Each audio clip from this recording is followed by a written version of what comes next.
We may never know exactly what happened, but Officer Wilson, like anybody else who is charged with a crime, benefits from due process and a reasonable doubt standard. And if there is uncertainty about what happened, then you can't just charge him anyway just because what happened was tragic. That was President Obama today at a town hall meeting at Benedict College in Columbia, South Carolina. The president answering a question from the crowd on why his administration's Justice Department did not charge Ferguson, Missouri police officer Darren Wilson in the shooting death of teenager Michael Brown, an 18-year-old. A Missouri grand jury and now the Justice Department have determined that no criminal charges are appropriate against Officer Wilson, and that suggestions that this officer shot the 18-year-old Brown as Brown was surrendering with his hands up were not supported by the facts. The DOJ's conclusions, all of which were favorable to Officer Wilson, none of which supported his critics' case against him, stand in stark contrast to the tsunami of misinformation and innuendo that were spread in the aftermath of Michael Brown's death.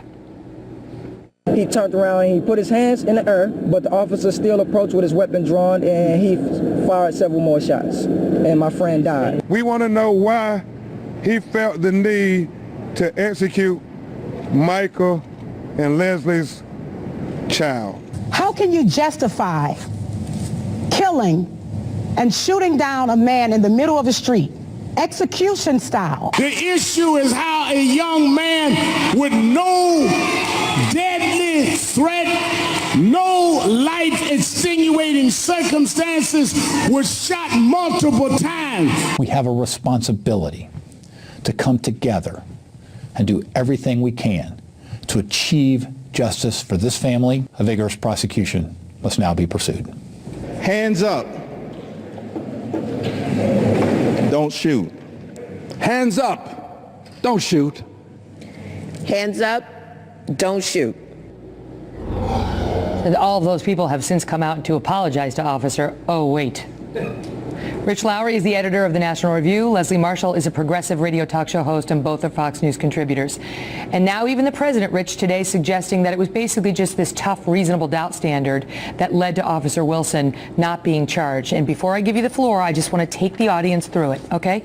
It wasn't just the tough, reasonable doubt standard. This man was exonerated by the DOJ. And let me give you a sample of what the DOJ's report says. The witness accounts that Brown was surrendering with his hands up do not support a prosecution. They are inaccurate, inconsistent with the physical and forensic evidence, and are materially inconsistent with the witness's own prior statements. The evidence does not establish that it was unreasonable for Wilson to perceive Brown as a threat while Brown was punching and grabbing him in the SUV and attempting to take his gun. There is no credible evidence to refute Wilson's belief that he was acting in self-defense. Listen to this one. In analyzing all the evidence, federal prosecutors found Wilson's account to be credible. Brown did not sustain gunshot wounds to his back. There are no witnesses who could testify credibly that Wilson shot Brown while Brown was clearly attempting to surrender. And here's the last one for you. Multiple credible witnesses corroborate virtually every material aspect of Wilson's account and are consistent with physical evidence. And so where does Officer Wilson go to get his reputation back? He'll never get it from these people. And what the president said was so weaselly.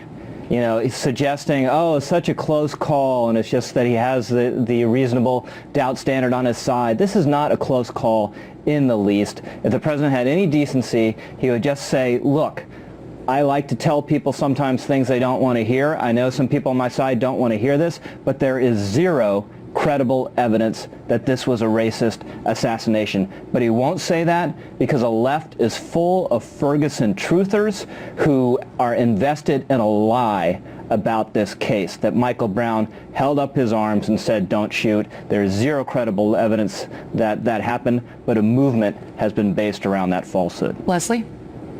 Well, you know, Rich, I do agree with some of what you said. However, when you look at over 30,000 pages, and when you look at all of the racism in that police department, racism through many police departments in this country, the president being an African-American male himself, there are people that have personal feelings. But the president, I feel, has been very clear that there has not and is not enough evidence.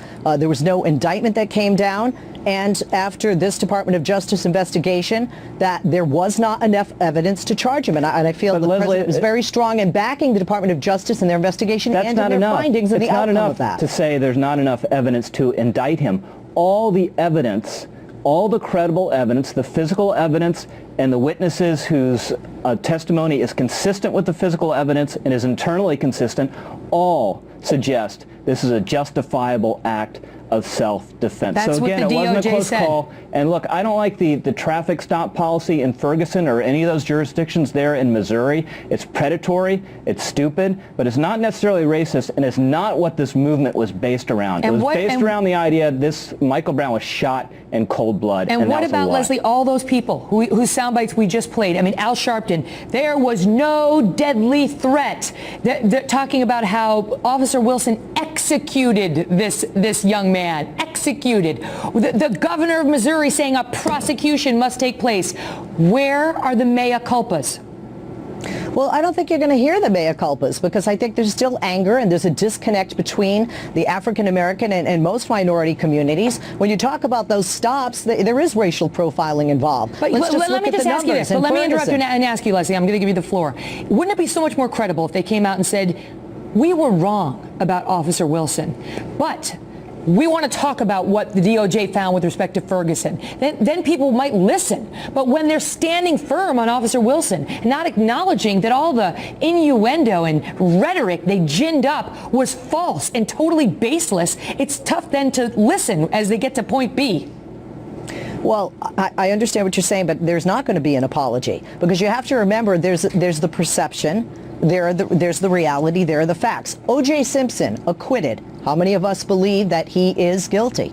And the same goes for Officer Wilson. There are people out there, and not just in the African American community, although the numbers show mostly African Americans feel personally that he is guilty, well, you know what would really help? Even though the facts do not bear that to be true, including this federal investigation. You know what would really help if the President of the United States, who's commented at length about this case, you know, he could go a long way to convince those people that their perception is wrong if he had the courage just to say what the facts are. Just to repeat what was in the DOJ's report. But neither Eric Holder nor President Obama has done that. In fact, none of these officials has done that. They're just words in a report that is much more focused on the Ferguson PD. I got to leave it there. Thank you both. Thanks, Megan. Thank you. And speaking of the Ferguson PD, former federal prosecutor Andy McCarthy said months ago here on the Kelly File that the Department of Justice would not have enough evidence to charge Officer Wilson, check, and instead would target the Ferguson Police Department for civil rights violations, check. Watch. They come in with bells and whistles when the controversial shooting or other incident happens.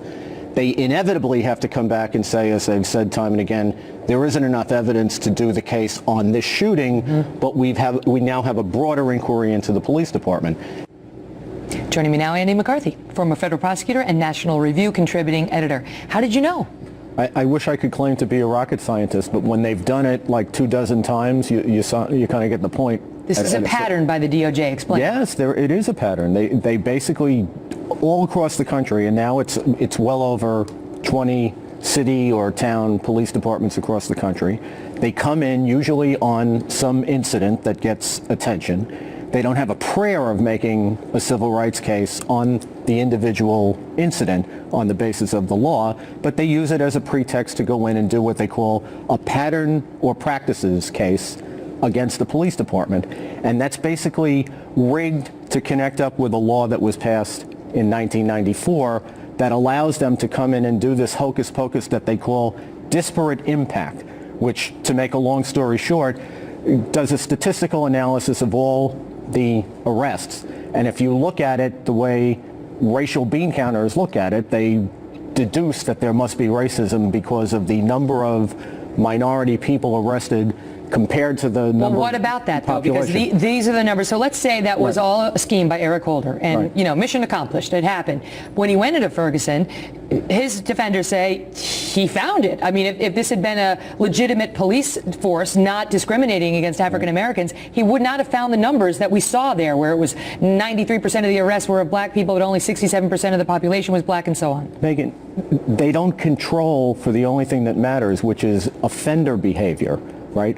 What they say is they compare the number of stops by the police to the population, say, of black people in an area. So, for example, if 67% in Ferguson are black and 85% of the traffic stops are of blacks, Guilty. they say guilty. Yeah. What they don't control for is that their own statistics in the Justice Department show that blacks offend the traffic laws at a higher rate But than what other about these populations. racist emails talking about, Well, you know, look, the racist emails are a disgrace, and any place they could be found and are found throughout the country, somebody should be certainly doing something about that. Mm-hmm. But this business about, you know, they were using this as a revenue-raising measure.